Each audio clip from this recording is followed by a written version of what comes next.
Populares protestam em frente à casa do prefeito de Criciúma. Manifestação era em prol da reabertura do Hospital Materno Infantil Santa Catarina.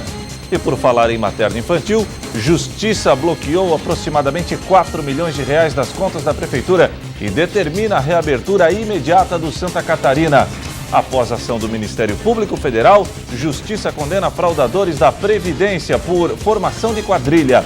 Criciúma sediou o Encontro Estadual de Direito Trabalhista e ainda os fatos que ganharam destaque durante a semana. As notícias de Criciúma e do sul de Santa Catarina você confere a partir de agora. No ar pela TV Primavera, Informe Região.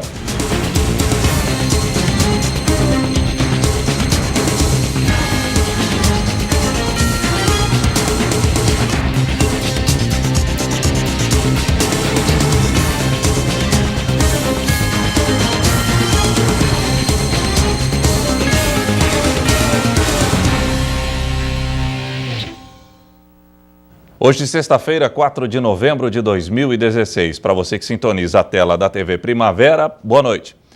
Em prol do Hospital Materno Infantil Santa Catarina, manifestantes protestaram ontem em frente à casa do prefeito de Criciúma. Confira. Era por volta de 5 da tarde, quando manifestantes se reuniram em frente à casa de Márcio Búrigo, prefeito de Criciúma, localizada no bairro Pio Correia. O protesto foi coordenado pelo Sindicato dos Trabalhadores em Saúde de Criciúma e região e tinha como objetivo pressionar o governo a honrar com o pagamento dos salários dos médicos e dos demais profissionais da instituição para que o hospital não pare os atendimentos às crianças de toda a região. Kleber Cândido, presidente do Sindisaúde, alertou que além dos pagamentos dos salários, outras situações também foram lembradas, como falta de remédios e demais insumos para o tratamento dos pacientes. Cartazes foram colocados no muro da residência do chefe do executivo criciumense. A ação promovida pelos populares foi pacífica. Não houve registro de qualquer tipo de vandalismo. Bom, ainda sobre o Hospital Santa Catarina, uma boa notícia. A Justiça determinou que a instituição voltasse a atender o público imediatamente. Além disso, aproximadamente 4 milhões de reais foram bloqueados das contas da Prefeitura para o pagamento dos médicos que prestam serviços à entidade. Uma ação civil pública com pedido de antecipação dos efeitos de tutela foi encaminhado pelo promotor de direitos humanos, Leonardo Felipe Cavalcante Luquezzi, e foi atendido pelo juiz da 2ª Vara da Fazenda, Pedro Aljor.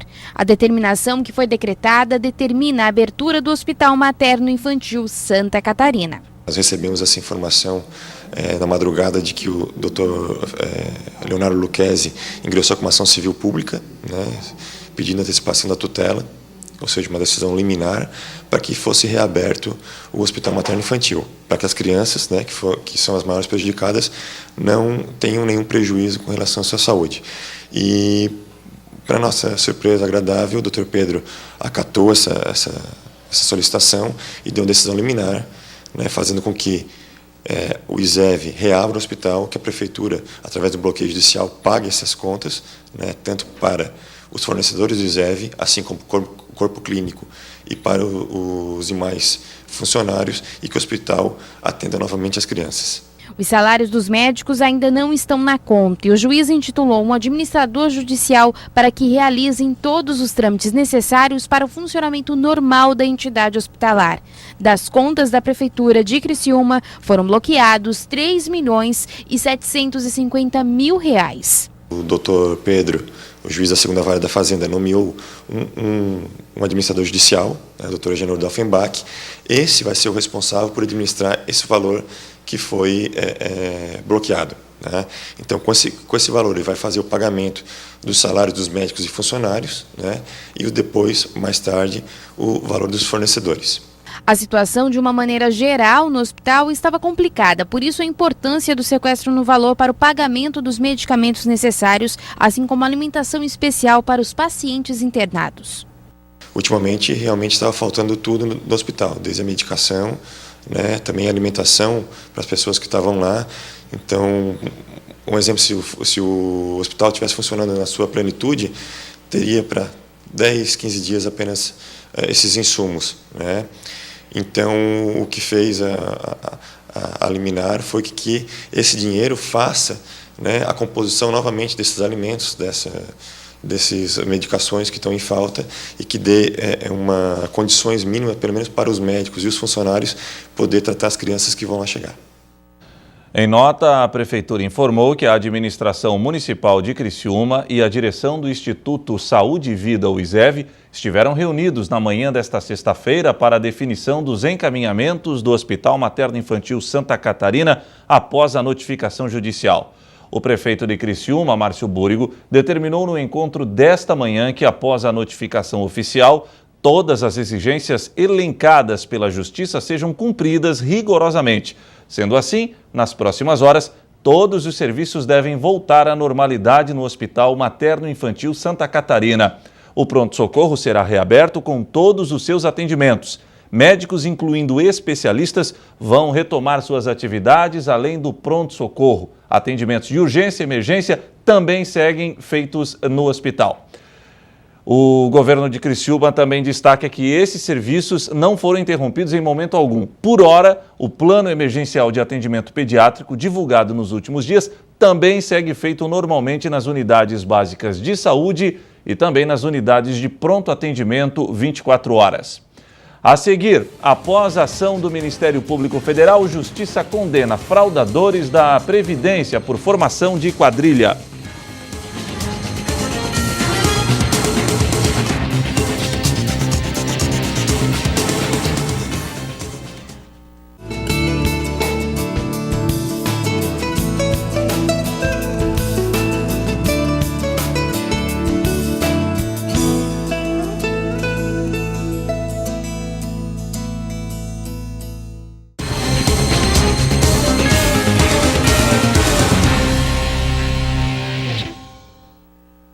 Após a ação penal proposta pelo Ministério Público Federal em Criciúma, a Justiça Federal condenou 4 envolvidos em grupo especializado em fraudes contra a Previdência Social pelo crime de formação de quadrilha.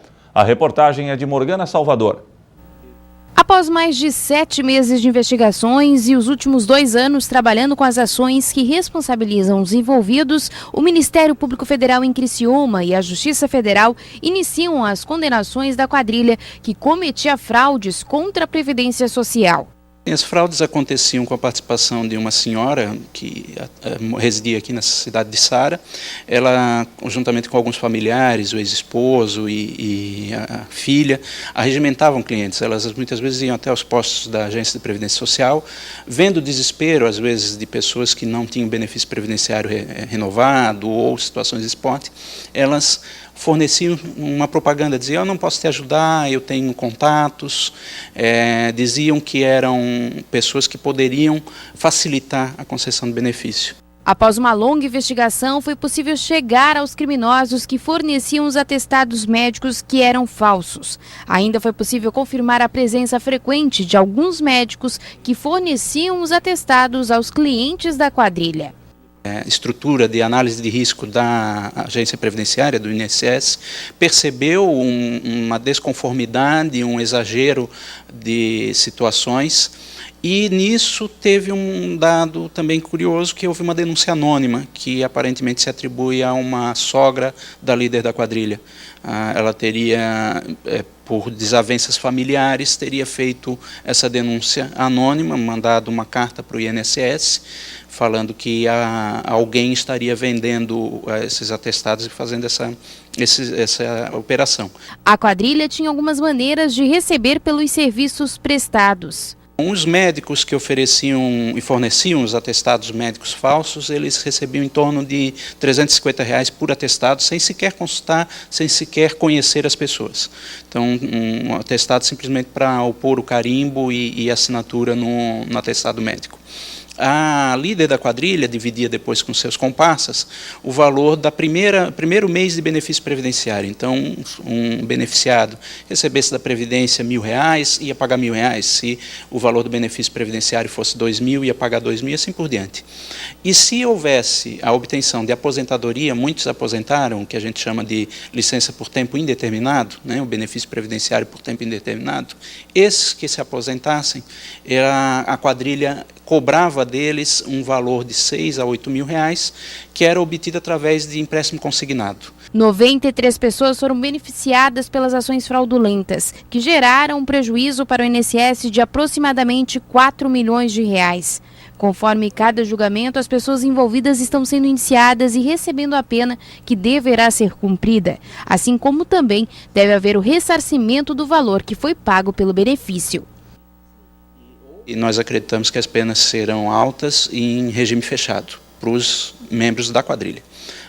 Os clientes, como eu disse, esses a gente chama de clientes, né? Aqueles que foram lá comprar o serviço, esses também agiram criminosamente, mas só agiram em benefício próprio uma única vez ou 2, 3 vezes, então a pena é menor. Mas o caso ainda não foi concluído e tem alguns passos que ainda devem ser cumpridos. Agora, com a nova decisão do Supremo Tribunal Federal, de que há o cumprimento das penas já com a decisão de segundo grau, né, um eventual recurso para o Supremo ou para o STJ não iria impedir o cumprimento imediato das penas, então eu imagino que no ano que vem alguns desses indivíduos já estejam iniciando o cumprimento das suas penas. Criciúma sediou o primeiro encontro estadual do Direito do Trabalho. O evento ocorreu no dia de hoje na sede da Associação Comercial e Industrial de Criciúma. O Encontro Estadual de Direito Trabalhista foi realizado em Criciúma. O evento vem debater em um momento muito oportuno assuntos que são discutidos nas câmaras dos deputados e no Senado, onde direitos dos trabalhadores que foram adquiridos ao longo dos anos podem ser perdidos. É um debate sempre muito importante, né? A parte de direito do trabalho envolve especialmente direitos sociais, né? Obviamente todas as pessoas acabam passando por uma vinculação, uma relação jurídica de trabalho, de emprego. Então isso aí traz informações, traz uma cultura jurídica sobre o direito do trabalho e sobretudo um debate moderno, atual, que se está tratando nessa área específica do direito hoje no país. Então um encontro de alcance estadual, temos palestrantes aqui de todo o Brasil, temos participantes de várias cidades da região de Santa Catarina e de fora de Santa Catarina também, o que demonstra a relevância desse tema, desse debate. Diversos temas foram debatidos durante os 2 dias do evento, que contaram com a presença de palestrantes de toda a região. A gente começou ontem com o novo CPC e a abordagem frente ao direito do trabalho. Hoje temos recurso de revista, que seria a advocacia em tribunais superiores, uma advocacia bastante técnica, bastante específica, com uma palestra do Dr. Ronaldo Tolentino. Teremos ainda hoje o debate sobre terceirização, que está no Congresso Nacional, todo um debate que está sendo tratado, uma evolução sobre esse tema. Teremos ainda uma palestra voltada especialmente aos estudantes e aos jovens advogados, com o Dr. Moisés Monteiro, de Minas Gerais. E vamos finalizar com a doutora Alessandra Camarano, que ela é vice-presidente da ABRAT, Associação Brasileira dos Advogados Trabalhistas, sobre a reforma trabalhista. Aquilo que está se debatendo hoje dentro do Congresso, em Brasília, sobre esses temas relacionados ao direito do trabalho e à advocacia trabalhista. Debater em momento como este sobre os direitos trabalhistas leva à reflexão. Manter uma vigilância constante dos direitos sociais que foram conquistados até hoje, né? Todos eles nutrem uma garantia para os trabalhadores, a própria Justiça do Trabalho ela está aí para isso. E é claro que se buscar sempre o aperfeiçoamento. As leis não são estanques, elas evoluem de acordo com a sociedade, mas está vigilante sempre para que essa evolução não venha mitigar direitos ou retirar direitos conquistados, mas sim buscar sempre o seu aperfeiçoamento. A seguir, as notícias que ganharam destaque durante a semana na região sul de Santa Catarina.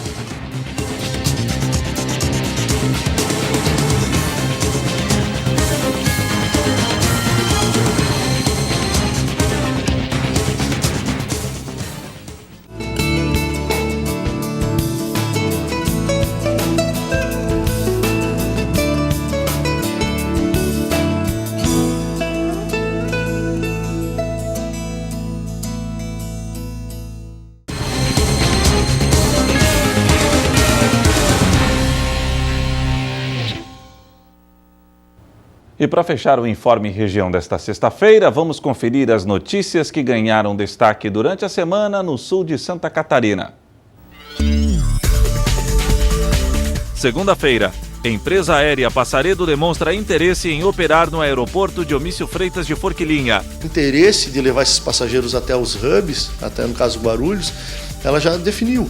Temos que sair muito cedo, chegar em torno de 7h30 da manhã em Guarulhos e sair lá por volta de 22 horas, porque dá tempo de esperar os aviões internacionais da própria TAM que chegam. E aí esses passageiros que fazem viagens internacionais, eles no lugar de ir para Porto Alegre e Florianópolis, eles podem vir direto para Criciúma, porque tem uma aeronave aguardando num horário bom para vir direto. Então ficou muito bom, assim, no sentido de malha aérea e tal. Unidos contra o Câncer produz cartilha com direitos adquiridos pelos portadores da doença. O principal objetivo nosso é a disseminação de informação. Quanto mais informação o paciente tem, ele passa pelo seu tratamento com uma certa comodidade, vamos dizer assim. Não se torna tão difícil o tratamento quando você tem conhecimento de todos os seus direitos. Terça-feira, Conselho Municipal de Saúde aciona a Justiça para que o Hospital Materno-Infantil Santa Catarina volte a atender a população criciumense. O hospital está parado, eles estão em greve porque não recebem, né? E isso não pode ficar até dezembro para que o outro prefeito assuma e tente resolver o problema. O problema tem que ser resolvido agora, né? E a gente espera a sensibilidade também da Secretaria de Saúde, do prefeito atual, para que tente reunir o ISEV, o Conselho, a Câmara de Vereadores e todos, né, que estiverem, porque isso é interesse de todos, né? Lançado o processo final para edital que definirá a empresa responsável pelas obras de conclusão do prédio onde funcionará a Delegacia da Mulher de Criciúma. Ontem foi lançado o edital da licitação, né? E dia 18 de novembro vai ser aberto e nós vamos ter então a empresa vencedora, se Deus quiser, vai dar tudo certo. E a partir daí a empresa tem 90 dias para nos entregar os 2 blocos, né, adequados para funcionar como delegacia de polícia. Quarta-feira, primeira etapa do programa de esgotamento sanitário de Içara beneficiará mais de 12 mil pessoas. O esgotamento sanitário de Içara ele está em fase final, está na última etapa, tá? Está sendo feitos testes em todo o sistema.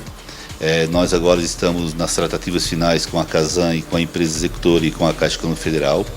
É uma obra muito importante para o centro da cidade. Além do centro, vai abranger alguns bairros, como Cristo Rei, como a parte do Jaqueline Elizabeth, a parte do Rachasque. Então nós teremos nesses bairros também atendimento. Vai abranger aproximadamente 12 mil a 13 mil pessoas. Tá? Moradores e comerciantes da rua Oswaldo Pinto da Veiga, no bairro Próspera, estão descontentes com o cronograma de execução das obras de repavimentação da via. O prefeito que vai assumir, que é o Clécio Salvaro, tá? A gente já fez algumas reuniões com ele também, tá? E a gente já também entramos em contato falando a respeito dessa capa asfáltica e ele se prontificou em fazer uma revitalização. Tá? Essa revitalização ele se colocou à disposição para a gente, tá? Só que porém ele precisa assumir, ver como é que a prefeitura está e lógico, é uma iniciativa não do prefeito, é uma iniciativa nossa.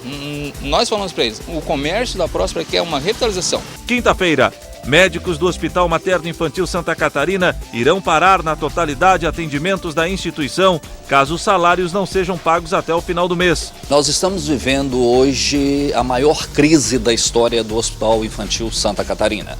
Existe sim. Nós já estamos com partes do serviço parado. Os especialistas que nos dão suporte, cirurgia pediátrica, neurologia pediátrica, radiologia, esses profissionais não estão atendendo. Eles estariam dando um suporte até hoje, só que foi cancelado a reunião da prefeitura com eles e eles pararam definitivamente o serviço. Após o Outubro Rosa, chegou a vez do Novembro Azul. Mês marca a luta mundial contra o câncer de próstata. Ele deve iniciar, vamos dizer assim, um check-up, né, avaliação de forma preventiva após os 50 anos de idade, desde que ele não tenha nenhum sintoma. Então, aquele homem que não apresenta nenhum sintoma, tipo as vias urinárias, né, micção ou presença de sangue, qualquer alteração, não tendo nenhum e nem antecedentes também de familiares que tenham tratado de tumor, a partir dos 50 anos ele deve fazer a primeira consulta para avaliar. E o Informe em Região desta sexta-feira fica por aqui. Amanhã às 10 da manhã, Esporte em Questão ao vivo na TV Primavera. Boa noite e até lá, se Deus assim permitir.